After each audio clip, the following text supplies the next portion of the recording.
आप सभी का आपके अपने चैनल ज्योग्राफी विद ऋषि जाट पे स्वागत है। आज पढ़ेंगे कक्षा 10 भूगोल पाठ 3 जल संसाधन पाठ सार। हमारे धरातल के लगभग 3/4 भाग पर जल का विस्तार पाया जाता है, जिसमें प्रयोग में लाने योग्य अलवणीय जल का अनुपात बहुत कम है। सतही अपवाह एवं भौम जल स्रोत से हमें अलवणीय जल की प्राप्ति होती है। हमें प्राप्त होने वाले अलवणीय जल का लगातार नवीनीकरण एवं पुनर्भरण जलीय चक्र द्वारा होता रहता है। जल एक चक्रीय संसाधन है। यदि उसका उचित तरीके से उपयोग किया जाए तो उसकी कोई कमी नहीं रहेगी। जल के नवीनीकरण योग्य संसाधन होने के बावजूद आज विश्व के अनेक देशों व क्षेत्रों में जल की कमी दिखाई देती है। भारत में तीव्र गति से उद्योगों की बढ़ती संख्या के कारण अलवणीय जल संसाधनों पर दबाव बढ़ता जा रहा है। वर्तमान समय में भारत में कुल विद्युत का लगभग 22% भाग जल विद्युत से प्राप्त किया जाता है। ये एक चिंता का विषय है कि लोगों की आवश्यकता के लिए प्रचुर मात्रा में जल उपलब्ध होने के बावजूद ये घरेलू व औद्योगिक अपशिष्टों, रसायनों, कीटनाशकों एवं कृषि में प्रयुक्त किए जाने वाले उर्वरकों द्वारा प्रदूषित है। ऐसा जल मानव उपयोग के लिए खतरनाक है। हमारे देश में प्राचीन काल से ही सिंचाई के लिए पत्थरों व मलबे से बांध निर्माण, जलाशय एवं झीलों के तटबंध व नहरों जैसी उत्कृष्ट जलीय कृतियां बनाई गई है। हमारे देश में चंद्रगुप्त मौर्य के काल में बड़े पैमाने पर बांध, झील व सिंचाई क्षेत्रों का निर्माण करवाया गया। 11वीं सदी में बनाई गई भोपाल झील अपने समय की सबसे बड़ी कृत्रिम झीलों में से एक थी। परंपरागत बांध नदियों तथा वर्षा जल को एकत्रित करने के पश्चात उसे खेतों की सिंचाई हेतु उपलब्ध करवाते थे। वर्तमान में बांधों का उद्देश्य न केवल सिंचाई अपितु विद्युत उत्पादन, घरेलू व औद्योगिक उपयोग, जल आपूर्ति, बाढ़ नियंत्रण, मनोरंजन, आंतरिक नौकाचालन तथा मछली पालन इत्यादि भी है। बहुउद्देश्य नदी घाटी परियोजनाओं में भाखड़ा नागल व हीराकुंड परियोजना आदि प्रमुख है। पंडित जवाहरलाल नेहरू ने गर्व से बांधों को आधुनिक भारत के मंदिर कहा है। बहुउद्देशीय परियोजनाएं एवं बड़े बड़े बांध नए सामाजिक आंदोलनों जैसे नर्मदा बचाओ आंदोलन एवं टिहरी बांध आंदोलन के कारण भी बन गए हैं। इन परियोजनाओं का विरोध मुख्य रूप से स्थानीय समुदायों के अपने स्थान से बड़े पैमाने पर विस्थापन के कारण है। नर्मदा बचाओ आंदोलन एक गैर सरकारी संगठन एनजीओ है। यह गुजरात में जनजातीय लोगों, किसानों और पर्यावरणविदों तथा मानवाधिकार कार्यकर्ताओं को लामबंद करता है। जल संरक्षण हेतु भारत के पहाड़ी व पर्वतीय क्षेत्रों में लोगों ने गुल अथवा कुल, पश्चिमी हिमालय जैसी वाहिकाएं नदी की धारा का रास्ता बदलकर खेतों में सिंचाई के लिए निर्मित की है। राजस्थान में पीने का जल एकत्रित करने के लिए छत वर्षा जल संग्रहण एक प्रचलित तकनीक है। शुष्क व अर्धशुष्क क्षेत्रों में खेतों में वर्षा जल एकत्रित करने के लिए गड्ढे बनाए जाते हैं। राजस्थान के जैसलमेर जिले में खड़ीन व अन्य क्षेत्रों में जोहड़ इसके उत्कृष्ट उदाहरण है। मेघालय राज्य में नदियों व झरनों के जल को बांस से बने पाइप द्वारा एकत्रित करके सिंचाई की जाती है। यह लगभग 200 वर्ष पुरानी विधि है जो आज भी प्रचलित है। तमिलनाडु भारत का एकमात्र ऐसा राज्य है जहां संपूर्ण राज्य में प्रत्येक घर में छत वर्षा जल संरक्षण ढांचों का निर्माण अनिवार्य कर दिया गया है। इसका उल्लंघन करने पर कानूनी कार्रवाई का भी प्रावधान है। शब्दावली। अलवणीय जल नमक रहित अर्थात मीठे जल को अलवणीय जल कहा जाता है। 2. भौम जल स्रोत धरातल के नीचे चट्टानों की दरारों व छिद्रों में अवस्थित जल भौम जल कहलाता है। सतही जल अपवाह है धरातल पर स्थित विभिन्न जल स्रोत, नदियाँ, झीलें, नहरें या विभिन्न जलाशय सतही अपवाह कहलाते हैं। भूजल पुनर्भरण वर्षा के रूप में पृथ्वी पर गिरने वाला पानी कई माध्यमों से मिट्टी में समाहित होकर भूमि जल स्तर तक पहुंचता है और भूजल स्तर की मात्रा में वृद्धि करता है। इसे ही हम भूजल पुनर्भरण कहते हैं। जलीय चक्र। जल समुद्र, झील, तालाबों आदि से वाष्प बनकर उड़ता रहता है। जल वाष्प हवा में संघनित होकर बादलों में बदल जाती है। यह संघनित जल वाष्प पुनः वर्षा के रूप में धरती पर आ जाती है। धरती से जल पुनः सागरों आदि में पहुंचता है तथा पुनः जल का वाष्पीकरण होकर यही प्रक्रिया चलती रहती है। इस प्रकार जल एक चक्र के रूप में गतिशील रहता है। इसे ही जलीय चक्र कहते हैं।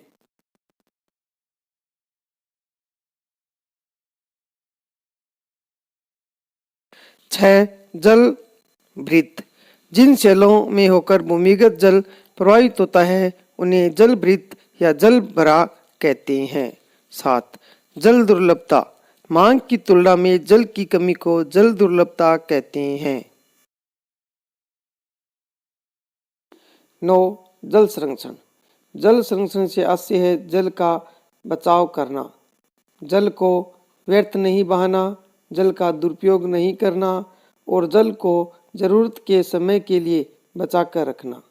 10. जल प्रबंध। लगातार बढ़ती जनसंख्या के लिए पेयजल एवं कृषि फसलों की सिंचाई हेतु जल की भविष्य में आपूर्ति को सुनिश्चित करने के लिए किए जाने वाले प्रयास जल प्रबंध कहलाते हैं। 11. पनिहारिन। सिर पर मटकों को रखकर जल लाने वाली महिलाएं पनिहारिन कहलाती है। 12. अति शोषण। अत्यधिक मात्रा में जल निकालने को अति शोषण कहते हैं। 13. अपशिष्ट। उद्योगों से अपसारित होने वाले कूड़े करकट को अपशिष्ट कहते हैं। 14. निम्नीकृत। संसाधनों की गुणवत्ता में कमी लाने को निम्नीकृत होना कहते हैं। 15. जलीय कृतियाँ। वे बांध, जलाशय, झील, नहरें, कुएं, बावड़ी आदि जिनमें वर्षा जल संग्रहित किया जाता है जलीय कृतियाँ कहलाते हैं। 16. परिपाटी। परंपरा को ही परिपाटी कहते हैं। 17. जल संसाधन। धरातल के ऊपर एवं भूगर्भ के आंतरिक भागों में पाए जाने वाले समस्त जल भंडारों को जल संसाधन कहते हैं। 18. बहुउद्देश्य नदी परियोजना। एक नदी घाटी परियोजना जो एक साथ कई उद्देश्यों जैसे सिंचाई, बाढ़ नियंत्रण, जल व मृदा का संरक्षण, जल विद्युत, जल परिवहन, पर्यटन का विकास, मत्स्य पालन, कृषि एवं औद्योगिक विकास आदि की पूर्ति करती है बहुउद्देश्य नदी परियोजना कहलाती है। जैसे बागड़ा नागर परियोजना, चंबल घाटी परियोजना आदि। 19. टांका। वर्षा जल को एकत्रित करने के लिए बनाया गया भूमिगत टैंक या कुआं या कुंड टांका कहलाता है।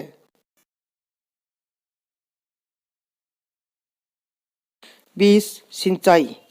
वर्षा की कमी या अभाव होने पर फसलों को कृत्रिम रूप से जल पिलाना सिंचाई कहलाता है। 21. जल विद्युत। जल की गतिशील शक्ति का प्रयोग कर तैयार की गई विद्युत को जल विद्युत कहते हैं। 22. बांस ड्रिप सिंचाई। बांस की पाइप द्वारा बूंद बूंद करके पेड़ पौधों की सिंचाई करना बांस ड्रिप सिंचाई कहलाता है। ये मेघालय में पूर्वोत्तर भारत में प्रचलित है। 23. पालर पानी। पश्चिमी राजस्थान में वर्षा जल को पालर पानी भी कहा जाता है। 24. वर्षा जल संग्रहण। वर्षा द्वारा भूमिगत जल की क्षमता में वृद्धि करने की तकनीक वर्षा जल संग्रहण कहलाती है। इसमें वर्षा जल को रोकने एवं एकत्रित करने के लिए विशेष ढांचों जैसे कुएं, गड्ढे, बांध, स्ट्रेच आदि का निर्माण किया जाता है। मृदा। पृथ्वी की ऊपरी सतह पर मोटे, मध्यम और बारीक कार्बनिक तथा अकार्बनिक मिश्रित कणों से बनी परत को मृदा कहते हैं। वन। प्राकृतिक वृक्षों से भरा हुआ विस्तृत क्षेत्र वन कहलाता है। बांध। बांध एक अवरोध है जो जल को बहने से रोकता है और एक जलाशय बनाने में मदद करता है। इससे बाढ़ आने से तो रुकती ही है, जमा किया गया जल सिंचाई, जल विद्युत, पेयजल की आपूर्ति, नौवहन आदि में भी सहायक होता है। बाढ़। बाढ़ एक ऐसी स्थिति है जिसमें कोई निश्चित भूक्षेत्र अस्थायी रूप से जलमग्न हो जाता है और जनजीवन प्रभावित हो जाता है। कारण बांध टूटना, वर्षा की अधिकता आदि। प्रश्न, व्याख्या करें कि जल किस प्रकार नवीकरण योग्य संसाधन है। उत्तर, नवीकरण योग्य संसाधन वे संसाधन होते हैं जिनका बार बार प्रयोग किया जा सकता है। इस परिभाषा के अनुसार जल एक नवीकरण योग्य संसाधन है। जल समुद्रों, नदियों, झीलों, तालाबों आदि से वाष्प बनकर उड़ता रहता है। जल वाष्प हवा में संघनित होकर बादलों में बदल जाती है। यह संघनित जल वाष्प पुनः वर्षा के रूप में धरती पर आ जाती है। धरती से जल पुनः सागरों आदि में पहुंचकर फिर वाष्पीकृत होता है। इस प्रकार यह सदैव गतिशील जलीय चक्र जल को एक नवीकरण योग्य जल संसाधन बना देता है जिसका प्रयोग बार बार किया जा सकता है। प्रश्न, जल दुर्लभता क्या है? इसके मुख्य कारण क्या है? उत्तर, किसी स्थान पर मांग की तुलना में जल की कमी होना जल दुर्लभता कहलाता है। जल दुर्लभता के कारण एक, निरंतर बढ़ रही जनसंख्या के कारण प्रति व्यक्ति पानी की उपलब्धता में निरंतर कमी होना। 2, जल का अतिदोहन। 3, जल का अत्यधिक प्रयोग। 4, समाज में जल संसाधनों का असमान वितरण। 5, जल का प्रदूषित होना। प्रश्न, बहुउद्देशीय परियोजनाओं से होने वाले लाभ और हानियों की तुलना करें। उत्तर, बहुउद्देशीय परियोजनाओं से लाभ। 1, बांधों में एकत्रित जल का प्रयोग सिंचाई के लिए किया जाता है। 2, ये जल विद्युत ऊर्जा प्राप्ति का प्रमुख साधन है। 3, जल उपलब्धता के कारण जल की कमी वाले क्षेत्रों में फसलें उगाई जा सकती है। 4, घरेलू और औद्योगिक उपयोग हेतु जल की प्राप्ति। 5, बाढ़ नियंत्रण, मनोरंजन, आंतरिक नौकायन, मत्स्य पालन व मृदा संरक्षण आदि। बहुउद्देशीय परियोजनाओं से हानियां। नंबर 1, नदियों का प्राकृतिक बहाव अवरुद्ध होने से तलछट बहाव कम हो जाता है। 2, अत्यधिक तलछट जलाशय की तली पर जमा हो जाते हैं। 3, इससे भूमि का निम्नीकरण होता है। 4, भूकंप की संभावना बढ़ जाती है। 5, किसी कारणवश बांध के टूटने पर बाढ़ आ जाना, जल जनित बीमारियां, प्रदूषण, वनों की कटाई, मृदा वनस्पति का अपघटन आदि। प्रश्न, राजस्थान के शुष्क क्षेत्रों में जल संग्रहण की विधियों के बारे में बताइए। उत्तर, राजस्थान जैसे अर्ध शुष्क क्षेत्रों में वर्षा जल संग्रहण निम्नलिखित विधियों से किया जाता है। राजस्थान जैसे अर्ध शुष्क क्षेत्रों में रहने वाले लोग पीने का पानी एकत्रित करने के लिए छत वर्षा जल संग्रहण तकनीक का प्रयोग करते हैं। शुष्क व अर्ध शुष्क क्षेत्रों में वर्षा जल एकत्रित करने के लिए गड्ढे बनाए जाते हैं ताकि मृदा को सिंचित किया जा सके, जैसे जैसलमेर में खड़ीन व अन्य क्षेत्रों में जोड़। 3, राजस्थान में शुष्क व अर्धशुष्क क्षेत्र विशेषकर बीकानेर, फड़ौदी और बाड़मेर में लगभग प्रत्येक घर में पीने का पानी एकत्रित करने के लिए भूमिगत टैंक अथवा टांका होते हैं, जिसे मुख्य घर या आंगन में बनाया जाता है। ये टैंक घरों की छतों से पाइप द्वारा जुड़े होते हैं। प्रश्न, वर्षा जल संग्रहण की पारंपरिक विधियां विभिन्न प्रदेशों में जल संसाधनों के संरक्षण के लिए किस प्रकार चलाई जा रही है, उदाहरणों सहित स्पष्ट कीजिए। उत्तर, परंपरागत वर्षा जल संरक्षण की पद्धतियों को आधुनिक काल में अपनाकर निम्न प्रकार से जल संग्रहण एवं भंडारण किया जा रहा है। 1, प्राचीन भारत में उत्कृष्ट जल संरचनाओं के साथ साथ जल संग्रहण टैंक भी बनाए जाते थे। लोगों को वर्षा पद्धति एवं मृदा के गुणों के बारे में पूर्ण जानकारी थी। उन्होंने स्थानीय पारिस्थितिकी स्थितियों और उनकी जल आवश्यकता अनुसार वर्षा जल, भौम जल, नदी जल एवं बाढ़ जल संग्रहण की अनेक विधियां विकसित कर ली थी। एक, पहाड़ी एवं पर्वतीय क्षेत्रों में लोगों ने गुल अथवा कुल, जो पश्चिमी हिमालय क्षेत्र में जैसी वाहिकाएं नदी की धारा का रास्ता बदलकर खेतों में सिंचाई के लिए बनाई है। दो, पश्चिमी राजस्थान में पीने का पानी एकत्रित करने के लिए छत वर्षा जल संग्रहण की विधि एक सामान्य प्रचलित विधि है। तीन, पश्चिमी बंगाल में बाढ़ के मैदानों में लोग अपने खेतों की सिंचाई करने के लिए बाढ़ जल वाहिकाएं बनाते हैं। चार, शुष्क व अर्धशुष्क क्षेत्रों में वर्षा जल एकत्रित करने के लिए गड्ढे बनाए जाते हैं ताकि मृदा को सिंचित किया जा सके तथा संरक्षित जल को खेती के लिए प्रयोग में लाया जा सके। उदाहरण के लिए जैसलमेर राजस्थान में खड़ीन एवं अन्य क्षेत्रों में जोड़ बनाए जाते हैं। 5, राजस्थान के अर्धशुष्क एवं शुष्क क्षेत्रों में विशेषकर पड़ौदी, बीकानेर व बाड़मेर आदि में लगभग प्रत्येक घर में पीने का पानी संग्रहण के लिए भूमिगत टैंक अथवा टांके बने हुए हैं। 6, कर्नाटक के मैसूर जिले के गंडाथूर गांव में ग्रामीणों ने अपने घर में जल की आवश्यकता पूर्ति हेतु छत वर्षा जल संग्रहण की व्यवस्था की हुई है। शिलोंग मेघालय में भी यह विधि प्रचलित है।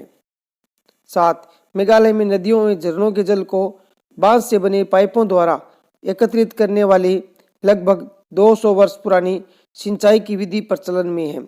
इसे बांस ड्रिप सिंचाई प्रणाली कहा जाता है। विश्व के कुल जल के आयतन का मनुष्य के उपयोग के लायक कितना जल है? उत्तर 2.5%। भारत का कौन सा राज्य है जहां छत वर्षा जल संग्रहण ढांचों का निर्माण आवश्यक कर दिया गया है? उत्तर तमिलनाडु। गुल अथवा कुल क्या है? उत्तर पश्चिमी हिमालय में पर्वतीय क्षेत्रों में वाहिकाओं को गुल अथवा कुल कहते हैं। खादीन, खाड़ीन और जोहड़ क्या है? उत्तर शुष्क तथा अर्धशुष्क क्षेत्रों में वर्षा जल को एकत्र करने के लिए बनाए गए गड्ढे। खड़ीन, खेत के किनारे सीधी पाल बनाकर वर्षा जल को कृषि भूमि पर संग्रह करने तथा इस प्रकार संग्रहित जल से कृषि भूमि में पर्याप्त नमी पैदा कर उसमें फसल उत्पादन करने की एक परंपरागत तकनीक है। भारत के ऐसे क्षेत्र का उदाहरण दे जहाँ पर्याप्त मात्रा में वर्षा होती है फिर भी जल की कमी है। उत्तर मेघालय की राजधानी शिलोंग। राजस्थान में छत वर्षा जल संग्रहण को क्या कहा जाता है? उत्तर टांका। जल दुर्लभता के 2 कारण लिखो। उत्तर बढ़ती जनसंख्या की बढ़ती आवश्यकताएं, जल का असमान वितरण। टिहरी बांध परियोजना किस राज्य में तथा किस नदी पर स्थित है? उत्तर उत्तराखंड में भागीरथी नदी पर। सल्लाल परियोजना किस नदी पर तथा किस राज्य में निर्मित है? उत्तर जम्मू कश्मीर में चेनाब नदी पर। वीडियो पूरा देखने के लिए धन्यवाद। वीडियो अच्छा लगा तो लाइक व शेयर करें। चैनल को सब्सक्राइब जरूर करें।